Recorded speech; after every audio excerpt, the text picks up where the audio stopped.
රූපයක් බලනවා කන බොන ආහාරය නිසා ඒ රූපේ හැදිලා තියෙන්නේ කියලා පෙන්වනවා. ආහාරයත් හිමින් බත් පාන් කව විපුන්නට මේව සත්‍ය පුද්ගලයක් නෙමෙයි අනාත්මයි. එබඳු අනාත්ම වූ ආහාර නැමැති හේතුව නිසා මේ ශරීරය හැදුනේ. බහැර කෙනෙක් නම් ඒ ශරීරය හැදුනේ. තමන්ගේ ශරීරය නම් කන බොන ආහාර නැමැති හේතු නිසා මේ ශරීරය හැදෙන්නේ කියලා බලනවා. ඊට පස්සේ ආහාරයෙන් හැදුණු ශරීරයේ තියෙන කොටස් තමන්ට පුළුවන් විදියට ප්‍රකට කොටස් කෙස් ලොම් නියදත් සම්මස්නහර ඇට මිදුළු කියලා නිමිති ගන්න පුළුවන්. කොටස් 32ක් තියෙනවා. ඒකෙන් තමයි අපිට අසුබ පිළිකුල බලන්න පුළුවන්. කොටස් 32කින් යුක්ත මේ ශරීරයේ ඇස් වලින් හැම කල්ලිම කබ්බ කන් වලින් කලාඳුරු නාසයෙන් සොටු මේ වගේ අසුබ කයක් නේද? ඊට පස්සේ අනිවාර්යමයි ඉම මේව කායං යත්තා ටිතං යතාපනිහිතං ධාතුසෝපච්චයකති. මේ කය යම්සේ පවතිද යම්සේ පිහිටා පවතිද එසේ ඇත්ත ධාතු වශයෙන් පෙන්වනවා. ධාතු වශයෙන් පෙන්වනවා.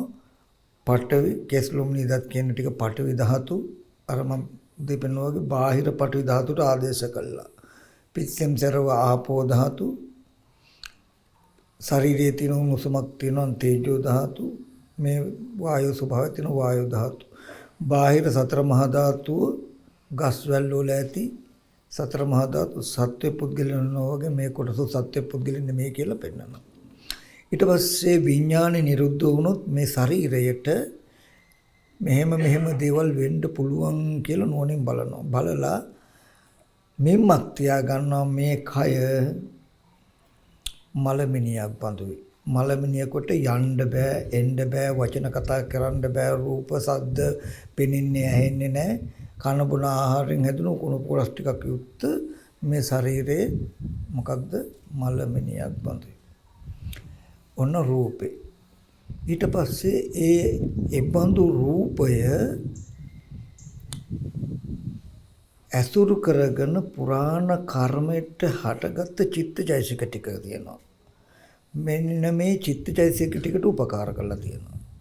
මේ චිත්තචෛසික ටික එතකොට හැම වෙලාවෙම මෙන්න මෙහෙම පෙන්වන්න ඕනේ. ඒ කියන්නේ මෙහෙම ඉඳගෙන ඉන්නකොට මේ ඉඳගෙන ඉන්න ඉරියව්වට පෙනෙනකම මේ පෙනෙන සිද්ධිය ඉඳගෙන ඉන්න කය සහිත නිමිත්තකට ගැට ගැහෙන්න දෙන්න එපා. ඒ කියන්නේ ඉඳගෙන ඉන්න මටයි රූප පේන්නේ කියන තැනකට මේ ඉඳගෙන ඉන්න ඉරියව්ව පෙනෙන රූපායතනයට සම්බන්ධ කරන්න එපා. සම්බන්ධ වෙන්න තියන්න එපා. ඒක කරන්න මෙහෙමයි. දැන් තමන් හොඳට දන්නවා කය මලමිනියක් බඳු මේ කය ඇසුරු කරගෙන පවතින හිතට නේද රූප පේන්නේ. දැන් කය මලමිනියක් කයට පේන්නේ කය දන්නේ ඇහැ උපකාරයෙන් කය ඇසුරු කරගෙන කය ඇතුලේ තියෙන හිතෙන් තමයි මේ රූප දකින්නේ. ඒකට කියනවා චක්කු විඥානය කියලා. රූප දැනගන්න සිතට කියනවා චක්කු විඥාන. ඒකට මෙහෙම බලනකොට හිමීම් පුළුවන් නම් කය ඇසුරු කරගෙන පවතින හිතට නේද රූප පේන්නේ. එතකොට එහෙම බලනකොටම මේ සම්පූර්ණ කයට මේ ඉරියව්ව ආදේශ කළ මට රූප මම රූප බලනවා දකින්නවා කියන මෙන්න අතහැරෙනවා. කය ඇසුරු කරගෙන පවතින හිතට නේද ශබ්ද දැනෙන්නේ.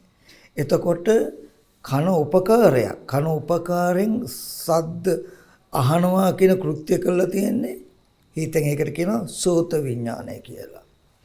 ඊට පස්සේ නාසය උපකාරයෙන් හිතෙන් තමයි ගඳ සුවඳ දැනගෙන තියෙන්නේ කියලා කය ඇසුරු කරගෙන පවතින හිතටයි රූප පෙනෙන්නේ සද්ද ඇහෙන්නේ ගඳ සුවඳ දැනෙන්නේ.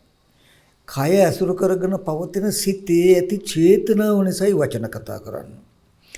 කය ඇසුරු කරගෙන පවතින සිතේ ඇති චේතනාව කුසල් නම් කතා කරන වචන යහපත්. කය ඇසුරු කරගෙන පවතින හිතේ ඇති චේතනාව නරකයි නම් අකුසල් නම් පිට වෙන වචන නරකයි.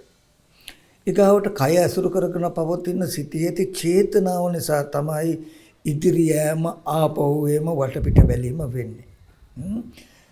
කියලා හොඳට පෙන්නනවා මේ පුද්ගලයෙක් යනවා නෙමෙයි පුද්ගලයෙක් වටපිට බලනවා නෙමෙයි මේ කයට එහෙම හැකියාවක් නැහැ. කය ඇසුරු කරගෙන පවතින සිතේ මෙහෙවීම නිසා මේ කායික චලනය වෙන්නේ.